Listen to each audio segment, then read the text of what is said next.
This year, Hurts becomes, or seeks to become, just the fourth player ever to win the Heisman after transferring directly from one major college program to another. The other two to do it, or the last two, were Kyler Murray and Baker Mayfield. And obviously, before that, you got to go all the way back to 1945. Awesome. And so very quickly, I want to get Swagoo in on this. Yeah. But not only did you, and I really liked the take on that with the what if I told you, but you expect it to happen. You think he is going to have a monster year. I do. And I think a lot of it has to do with Lincoln Riley and what he'll do in this offense with Jalen Hurts. Jalen Hurts, obviously, we've seen the way that he can run. That adds an interesting dynamic. CeeDee Lamb comes back at the wide receiver position. Grant Calcaterra at the tight end position, also wide receiver. They have so much they can do with him. Their defense will be better than it was last year, and I expect Jalen to have a huge year. I'm not saying he's going to win the Heisman. I think he's in New York, though. How about you, Swagoo? What do you make of this? What do you expect from Jalen Hurts, who you watched all that time at Alabama, as he moves on to Oklahoma? I 100% agree with Laura Rutledge, and usually I do because usually she's right all the time, although I hate to admit it. But here's the deal, Greeny.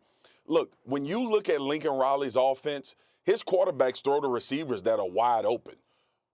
Oftentimes 5 to 10 yards wide open. So Jalen is going to have an opportunity to not only, the thing he struggled with at Alabama was processing and going downfield and taking those big chances that you need to take in order to be in a Heisman conversation.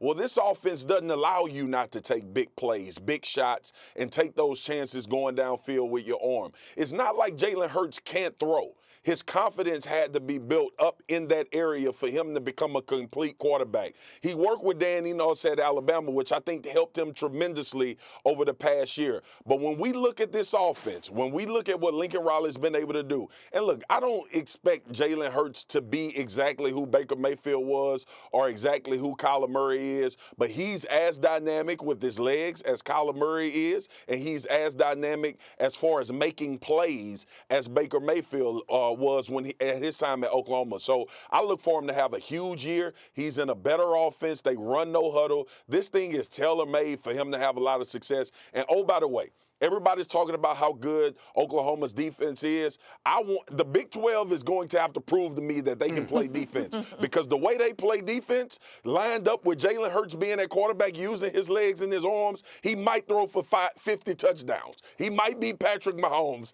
in college football this year, and he'll be in New York. I'm going to predict it, damn it. I'm with you, Laura. I'm going to predict that Jalen Hurts will be in New York at the end of the year. All right, fair enough. So Drew doesn't make guarantees, but Swagoo does.